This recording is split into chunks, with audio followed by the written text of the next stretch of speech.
jërëjëf moom ci internet yi nga xam ne nii seetaan mbedmi.com ñu ngi fii tey ci Taïba Moutoufa nekk ci ginnaaw Njaareem lu toll ci fukki kilomètres ak juróom-ñett tey nag ñu ñëw ànd ak yéen ñu ko baax a defee ci émission bi ñu tuddee jàkkaarloo ñu ciy dalal ay kàngam ci wàllu politique tey nag ñu tànn kenn koo xam ne bu ñu tuddee turam ñëpp danañ ko xam muy monsieur Ibrahima Ndour maire commune bu Taïba Moutoufa tey moom lañu dalal ci mbedmi.com monsieur le maire maa ngi lay nuyu. maa ngi lay fay bu baax. yow ak di la nuyu di la dalal ci Taïba Moutoufa yow ak sa technicien yi nga àndal. monsieur le maire bu ñu bëggoon xam kan mooy monsieur Ibrahima Ndour lan nga ñuy wax. waaw Ibrahima Ndour de benn taalibe Serigne Touba la boo xam ne ñu ngi jébbalu juróom-ñaari at la am ñu dugal ko école mu jàng ànd ak sama nijaay boo xam ne dafa doon wër di jàngale ma def école élémentaire ci dëkk yu bari ñëw Njaareem na jàngee CS bu Njaareem bu jàkkaarloo gaal bi ma defee troisième ak mi dem école normale régionale Bambey bi ma génnee ma jàngali ci tollu ñetti at admis concours bu ñuy wax normalien instituteur dem université def fa licence maîtrise DEA dem nekk professeur d'histoire et géographie lycée Kolda ak lycée Demba Diop bu Mbour 2004 ma bokk ci première promotion inspecteur de l'enseignement moyen secondaire section vie scolaire dem France defi sama formation ñu affecté ma ministère éducation ma def ñeenti at président Ablaye Wade sur proposition du ministre de l'éducation Kalidou Diallo nommé ma directeur de l'enseignement moyen ma daw at ñu nommé ma directeur de l'enseignement moyen secondaire général donc 2008 lañ ma nommé directeur enseignement moyen 2009 ñu nommé ma directeur enseignement moyen secondaire général maanaam ma yilif collège ak lycée ci Sénégal gi yëpp bi président Macky Sall ñëwee confirmé ma sama poste ba 2015 ma dem retraite sama cosaan la bien que Dakar laa juddoo mën naa wax fa laa yaroo ndax sama baay dafa jóge woon fii dëkk bi ñuy wax Ndourène moo Taïba Moutoufa ñetti kilomètres la dem Dakar liggéey bi mu retraité mu daal di ñibbi si Ndourène donc sama cosaan muy Ndourène koy wax Daaru Salaam Ndourène lañ koy wax mi ngi fii digganteem ak Taïba Moutoufa ñetti kilomètres la. jamono yi kon mën na ni monsieur Ibrahima Ndour mi ngi retraité. waaw mais bu ñu waxee monsieur Ibrahima ñëpp la ñu xam ne jamono ji yow yaay def commune. Taïba Moutoufa. mu mel ne laataa nga ñëw sax ci bi mu nekk communauté rurale. su ma juumul ci la jotoon. bëgg naa xam it monsieur Ibrahima Ndour mi nga xam ne moom mooy tey maire Taïba Moutoufa. fi mu jaar ci politique. waaw man Cheikh Anta Diop moo ma tàggat ci politique 1974. 1974. maa ngi doon def 5e au CG de Diourbel ki ma nekkaloon bokk ci RND boobu c'était un parti clandestin ñuy jël ay journal di ma ko jox ma koy def sama suufu mbubb dama jox diw dama jox diw dama jox diw ba benn bis ñuy réunion fu ñuy réunion ma toog ñu ne ah kii kat xale bi kat war nañ kaa jox carte donc ma dugg RND man naa wax valeur yi ma jàng ci politique yëpp Cheikh Anta Diop moo ko def ci man ndax boobu xale laa woon engagé naa ci moom mu jàngal ma université tàggat ma ci wàllu politique ba tax na mun naa wax ne lu bari li ma xam ci politique ci moom laa ko xam ci waaw ginnaaw bi mu fi jógee nag dem naa parti bu ñuy wax ànd jëf PADS Landing Savané jiite woon ko fi bi ma demee ba sama yaakaar li ma yaakaaroon ci parti boobu gisuma ko ma ñëw toog jàpp sama ñàmb bi ñu namee sama xarit muy Kalidou Diallo ministre de l'éducation mu dem ci Ablaye Wade ne ko damay nommé Ibrahima Ndour DMCG ñu bëri di laaj Ibrahima Ndour ban parti la bokk Kalidou ne leen kii xaw ma ban parti la bokk. mais boobu gisuñu nga fës ci lan. waaw gisuñu moo fës. mais liggéey bi moo ko bëgg a dénk xam naa ne mun na ko. xam nga ne compétent yi. biñ ma nommé ma toog at yoo xam ne fësuma ci benn parti ne ginnaaw bi laa ne na vraiment sama xarit du ma ëpp ngor. ñëw yóbbu ma ci président nommé ma mu nekk ci naaj bi di ñafante man ma toog sama bureau climatisé noonu laa duggee PDS. waaw mën nañu xam PDS ñaata nga fa def. bon disons que 2008 jusqu'en 2011. waaw fesuma woon trop na quoi mais ci biir am na activités yoo xam ne ma ko doon def. te ci bëri ay mouvements yi nga xam ne Kalidou daf ko doon créé may ma koy jàppale. ndax moom sama xarit la nii ba léegi. dañuy jokkoo di waxtaan ci wàllu politique di waxtaan ci wàllu réew mi di waxtaan ci wàllu éducation. bon ginnaaw bi 2012 jotee am sumay xarit yu nekk fii ak sumay mbokk ne ma yow lu bëri yaa ngi koy def ci commune bi. ndax tey bu ñu amee collège mën nañ wax ne yàlla ak yow la ak yu bëri yi nga fi am dañu bëgg nga ñëw li ngay nekk Mbour wala feneen di sonn ci wàllu politique dañoo bëgg nga ñëw ànd ak ñun jàppale. bañ ma koy wax vraiment daf ma xawoon jëlee ko mais ginnaaw bi xale yi yëpp ñoom jage ñi ci lañ bokk sama xarit Daouda Sène ak ñeneen ginnaaw bi nag laa soog a ñëw véritablement commencer militer au niveau de l'APR ànd ak ñoom. élection municipale yi ñëw ñu gagné ko plus de 70% ñun rek ñoo ànduñu woon ak benn parti. APR rek moom moo dem ànd am na woon coalition. mu mel ne jamono yi APR di dem ci élection yooyu fii am na yeneen parti yoo xam dañoo coaliser. waaw dal ci kaw. bon am na parti yu bëri yoo xam ne dañoo coaliser woon. PS nga xam ne ci gouvernement bi la nekkoon dafa dem coaliser ak PDS ak Rewmi ak Bokk Gis-Gis ak yeneen parti yi ñu def seen coalition. ñun APR kese ñu dem. lu tax nga am boobu fit ay parti yoo xam ne. waaw xam nga parti au pouvoir. waaw ñoo fekk parti bi dooroon sosu rek. ñu def coalition ànd moomu beru moom donc fit boobu la ko maye. xam nga gox boo fa sosoo seq ak nit ñi lu baax kenn ëpp la fay mbokk kenn ëpp la fay xarit man gëmoon naa période boobu ne parti bu ma dem rek mun naa ngay ndax sumay mbokk ñu ngi woon sumay ginnaaw suma xarit ñu ngi woon sama ginnaaw te responsabilité boobu. ma bëgg a jëmale commune bi kanam bi ma ci waxtaanee ñu bëri dama ne leen dinaa ñëw liggéey pour commune Tay Mbour moom mooy sama objectif le développement de Tay Mbour mooy sama objectif au plan politique et pour cette raison je ne vais pas aller à l'opposition. mu mel ne su fekkee da nga bëgg liggéey gox bi nga dëkkee. ànd ak opposition du ko mën. bon dina jafe ndax. xam nga sunu réew yi ni ñu bindoo nguur moom moo yore courant nguur moo yore ndox nguur moo yore ay yoon nguur moo yore lu bëree bëri te néew ma boo nekkul ci nguur dañ la defal mais boo bokkee ci nguur lay gën a yomb na pour nga mën a accéder ci loolu waaw te li ma réaliser gum boobu ba léegi dina feeñ moi je sais que le fait d'appartenir au pouvoir et à l'APR m'a permis en tout cas permettre na ma am ay moyens yoo xam ne ay jumtuwaay yoo xam ne ay partenariats yoo xam ne sunu commune bi képp ku tijji seen bët di xool maa ngi yore say nopp di dégg da nga xam ne Tay Mbour ba fi mu nekkoon démb ak fi mu nekk léegi du benn. ndax monsieur Ibrahima Ndour ba tey am na yaakaar ne ba tey ak liggéey bu liggéey ci commune bi. képp koo xam ne da nga yor formation politique fekk ko si langue bi yaakaar ne dañ ko romb jàll. waaw defe naa ne. xam nga mooy li ma la wax rek xam nga gox boo fa dëkkee seq ak ñoom lu ëpp fanweeri at loo xam ne lu baax la nga fay investir te musoo politique am fa ay xarit man gëm naa ne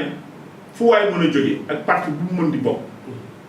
bu ma xëccoog moom fii li ma fi am ci ay xarit am ko ci ay mbokk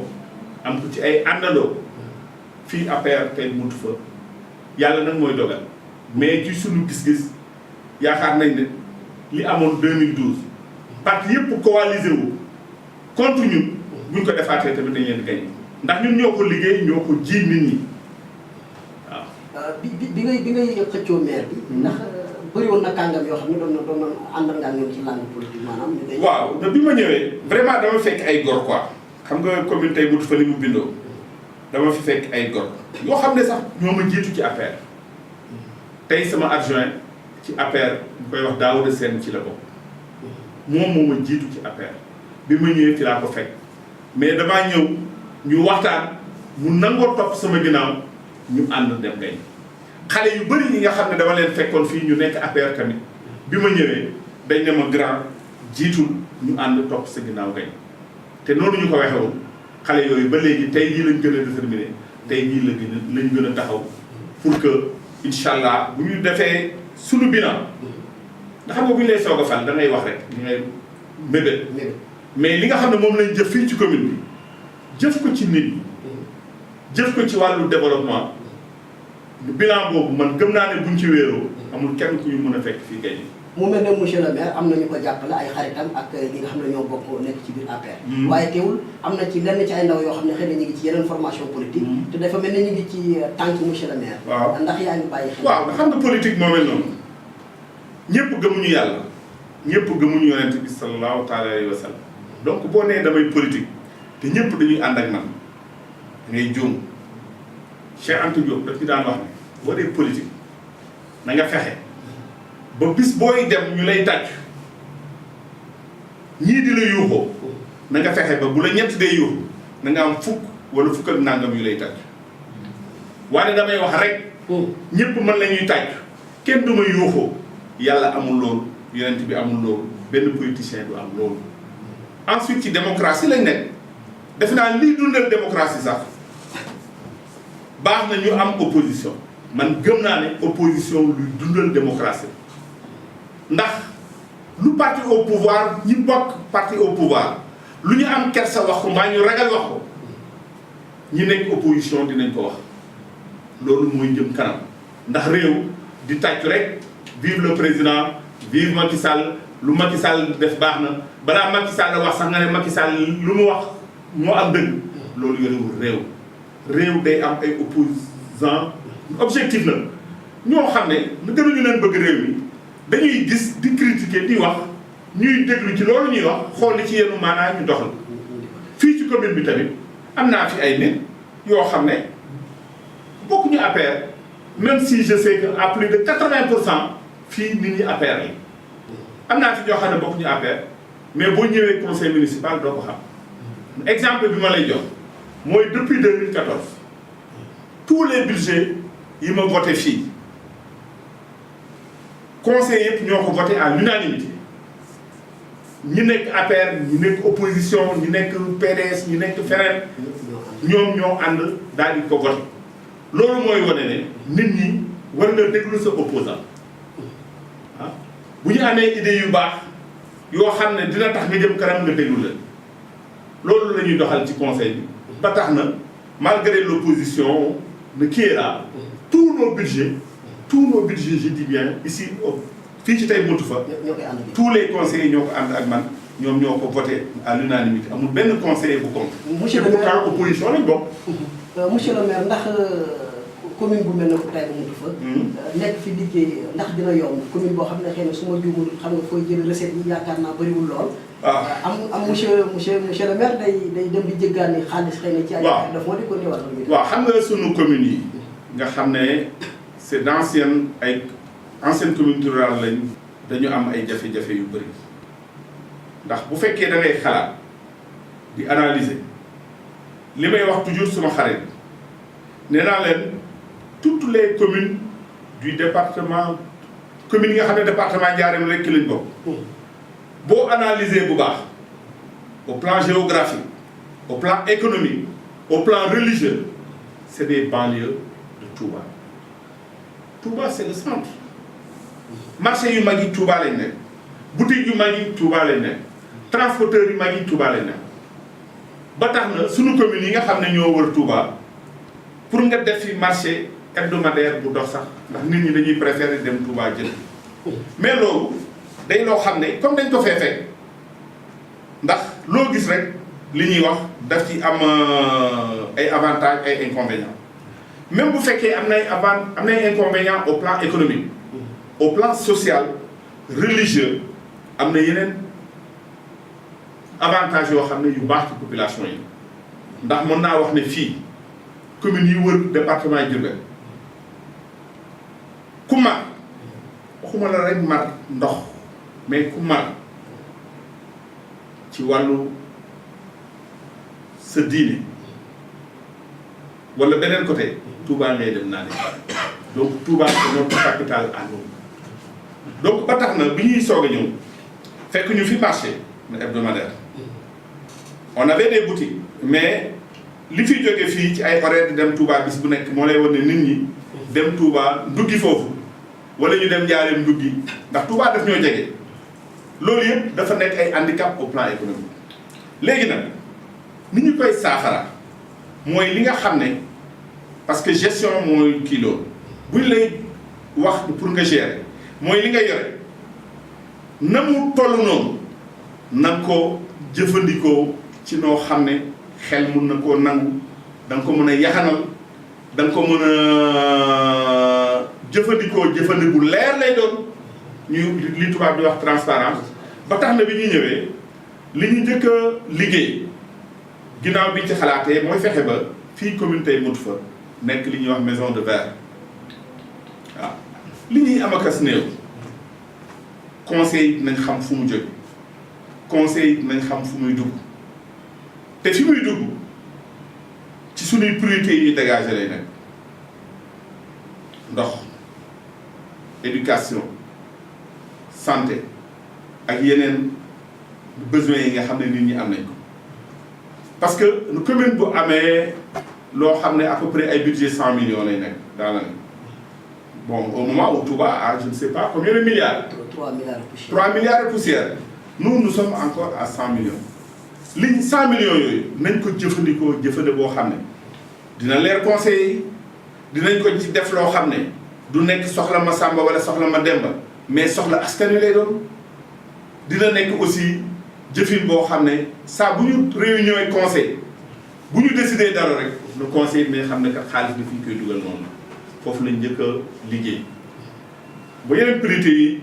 priorité yi nga am mooy yi nga xam ne am nañ ko nag comme ni ma ko waxee léegi mooy hydraulique ndax bi ñuy ñëw am na dëkk yu bëri yoo xam ne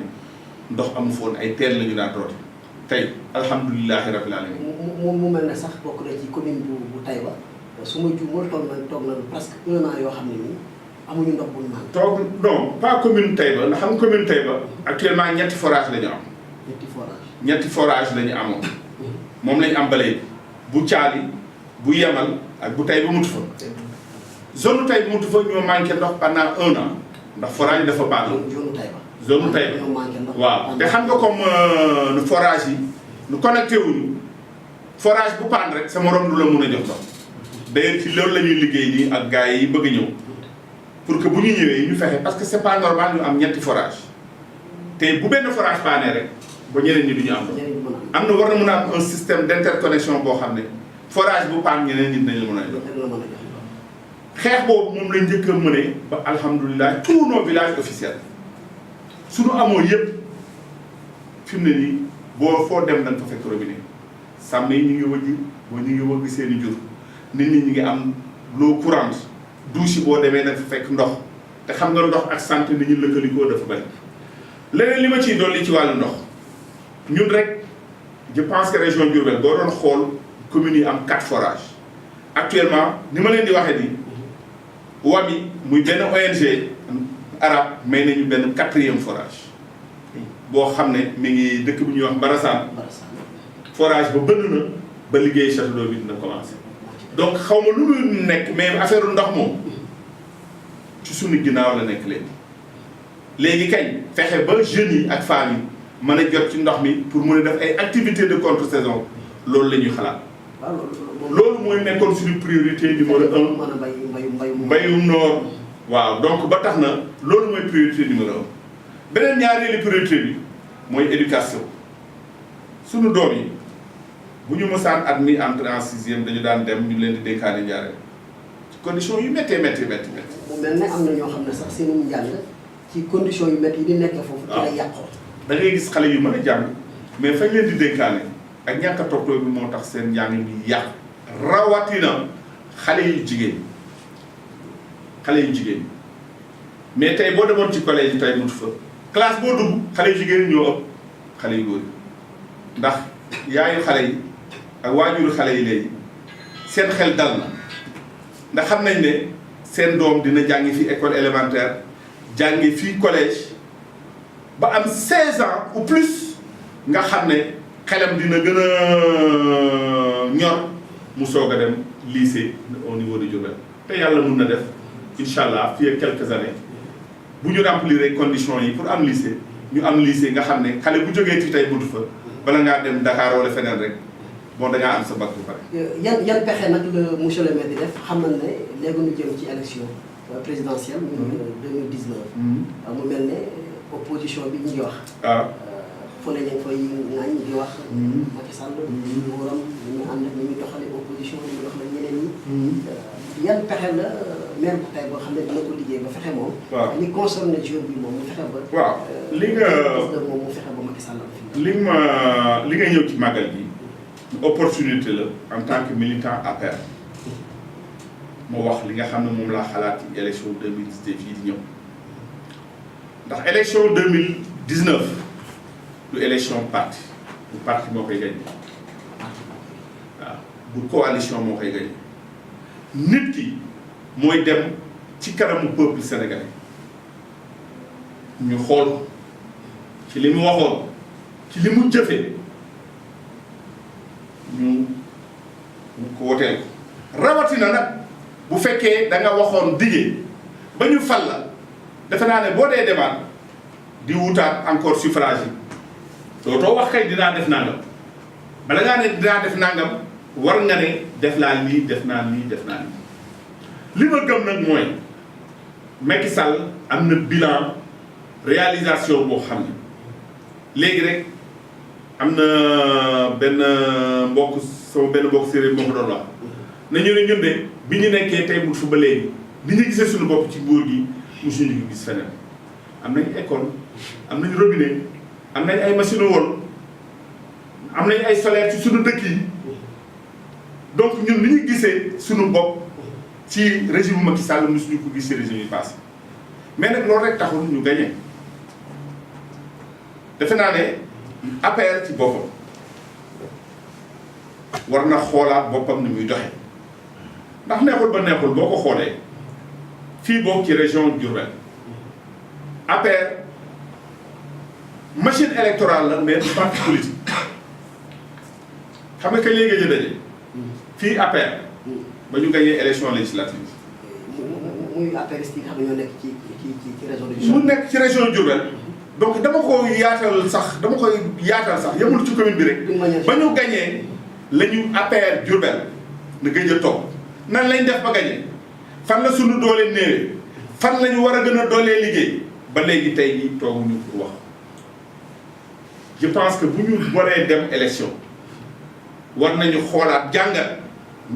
élection yi passé nan lañ ko gagné pour ñu mën a xool ci lan la ñu war a wéeru pour gagner mais di tàcc di wax Macky Sall au premier tour nous allons élire le président avec 80% loolu taxul Macky Sall gagné pour Macky Sall gagner il faut ñu organiser waat suñu biir mais comme ni ma ko waxee bu APR daanaka du parti politique ndax parti boo xam ne doo réunion mbaa boobu bu ñuy réunion ci kaw la ñuy réunion yi ñu nekk fii ci commune bi ñu nekk ci département bi ñu nekk ci région bi du ñu tase loo xam ci APR ci rajo bi nga ko déggee ak feneen defe naa ne loolu jàngat la boo xam ne war nañ ko def suñu candidat am na bilan léegi nag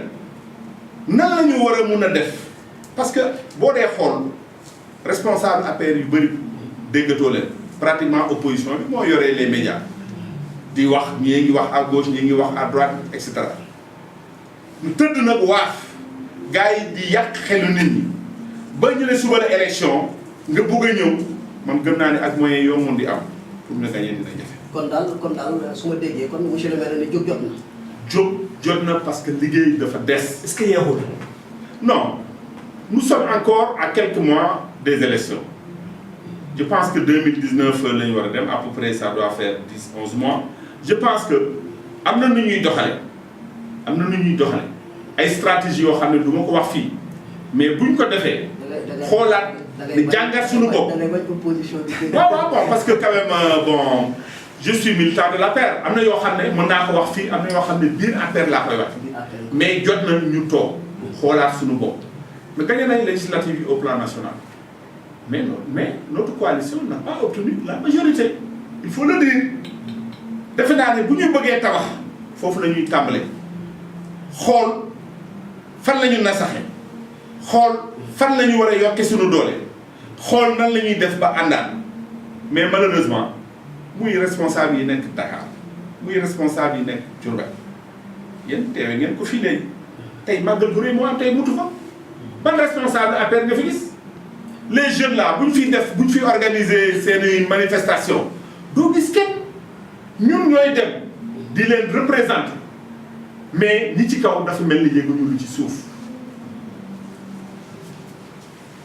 gars yi mer biir APR bari nañ il faut que président Macky Sall xam loolu ñi mer dank fanaanal bari nañ et suñuy militant APR lañ te ñooñu il faut ñu wax ak ñoom am na loo xam ne ñun responsable yi locaux yi mën nañ ko def mais am na loo xam ne responsable yi nga xam ne ñoo ñu gën a féete kaw ndax ñun chaque jour ñu ñuy gis bu ngénte amee ñun la ñuy gis bu ceet amee ñun la ñuy gis bu dëj amee ñun la ñuy gis teewe ngeen ko fii léegi màggal gi man rek maa fa nekkoon te pourtant responsable yu bëri invité nañ leen fii mais loolu ci li ñu war a jubanti ci la bokk te président Macky Sall bu bëggee gagner il faut ñu jógaat teel a jóg dem ci nit ñi li nga xam ne moom lañu war a jubanti ñu jubanti ko man gëm naa ne loolu buñ ko defee ak bilan bi nga xam ne suñu candidat Macky Sall am na dinañ gagner. waaw monsieur le maire xam naa li des ci waxtu bëreetul dama bëgg dugg tuuti rek ci loo xam ne kenn ku ne dégg na fan yi enseignants yi seen diggante ak gouvernement bi ñuy kenn ku ne di xëcc ci di ñëw yow yan xalaat nga jàpp ne noonu la nguur gi war a mën a taxawee enseignants yoo ko mën a taxawee ba njàngum gone yi mën a teguwaat ci yoon. waaw xam nga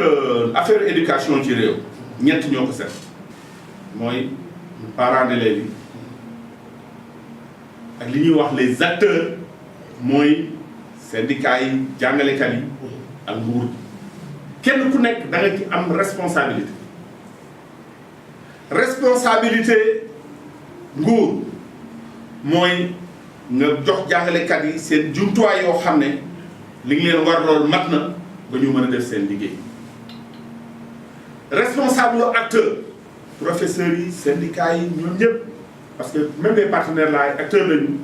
seen responsabilité mooy ñu xam ne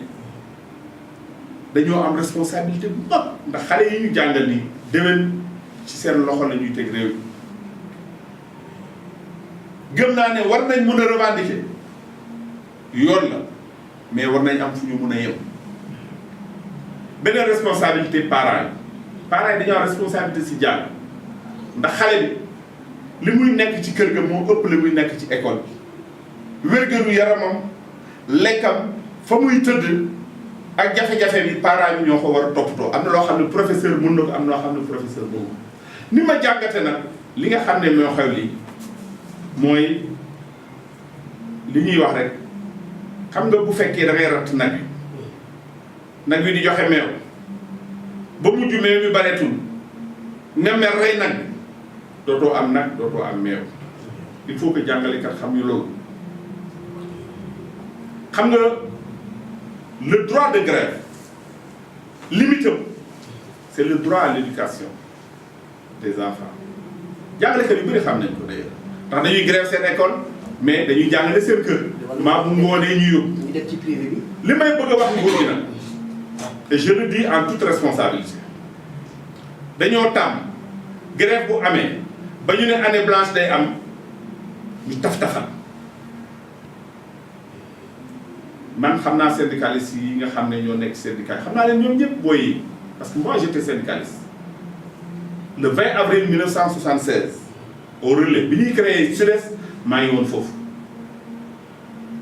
bokk naa bureau national SUDES nekk naa secrétaire général section SUDES mais il faut que gouvernement bi xam ne état d'esprit syndicaliste yi ñun suñu génération ak état d'esprit génération bi du benn part les syndicalistes ont raison Macky Sall war na xam loolu gouvernement war na xam loolu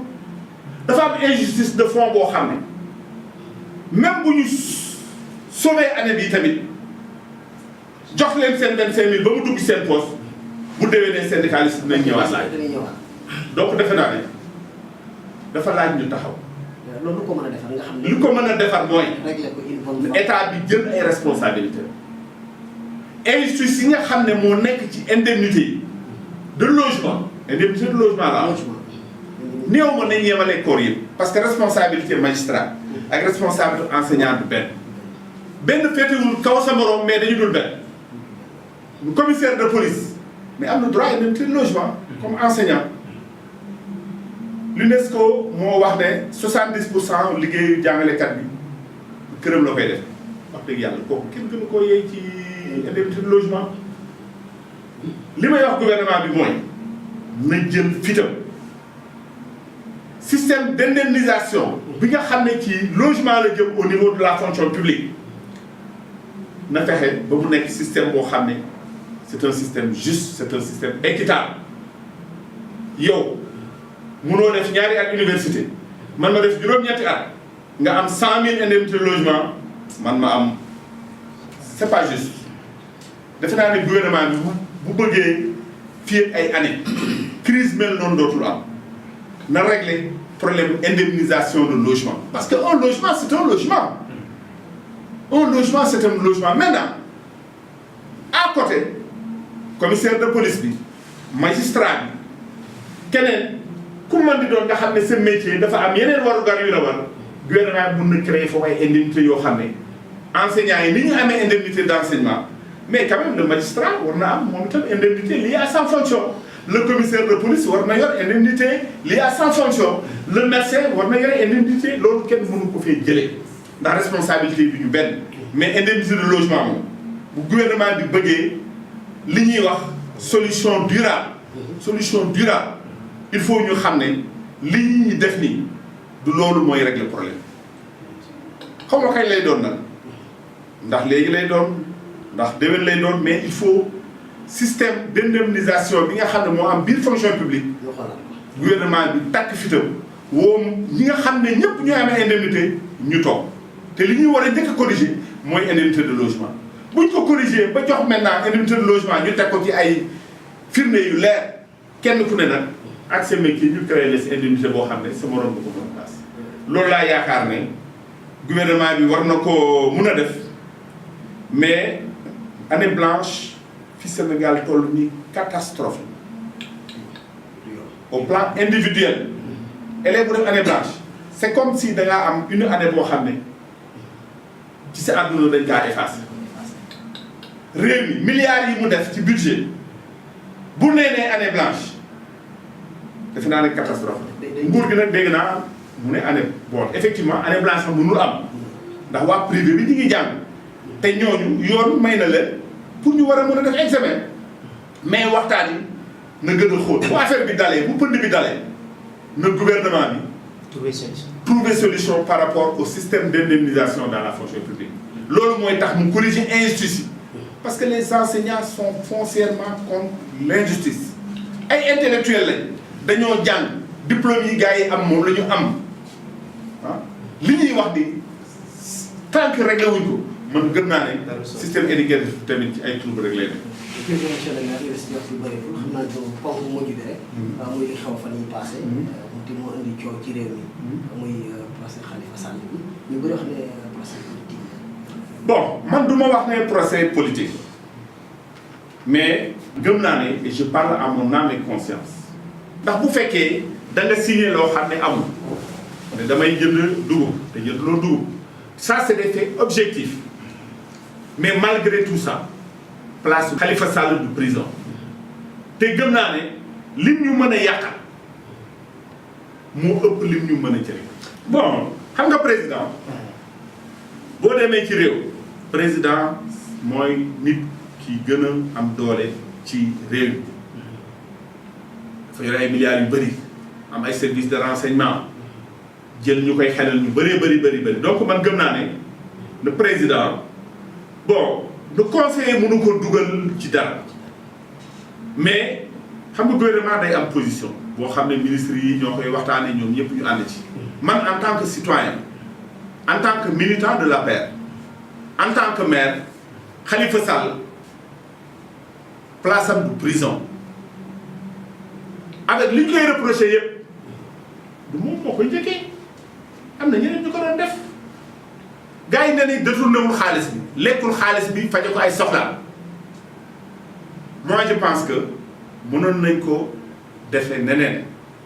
du dul di ko tëj prison pendant 5 ans ça dama koy wax parce que loolu laa xalaat man gëm naa ne lim ñuy yàqal ñun moo ëpp li nga xam ne moom la ñu mën a jëriñ maintenant le président il a le pouvoir de faire une grâce présidentielle te yaakaar naa ne dina ko def te bu ko defee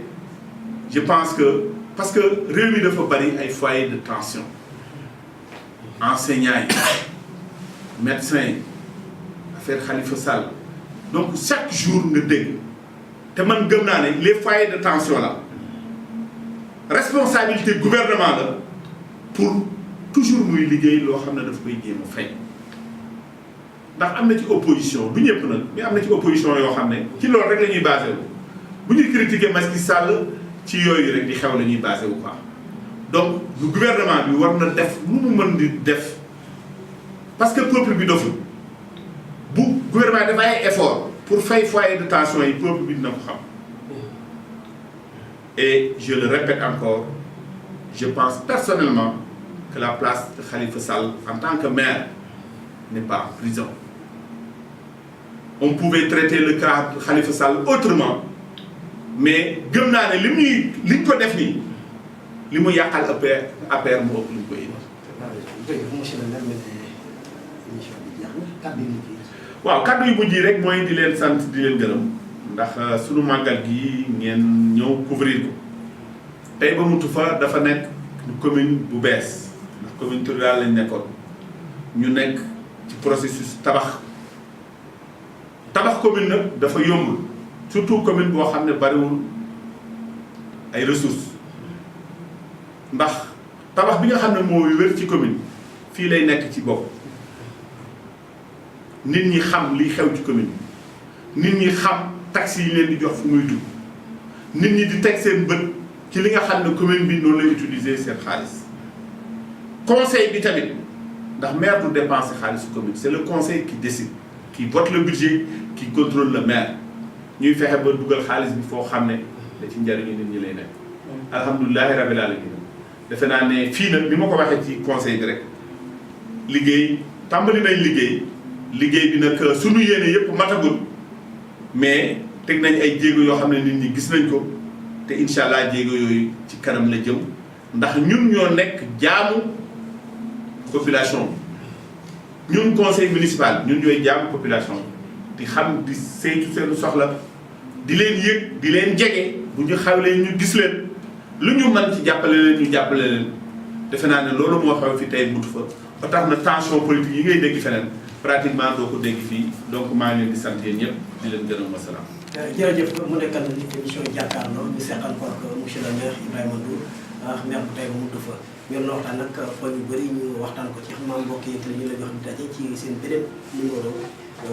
émission jàkkaarloo ci yeneen ay bis yi.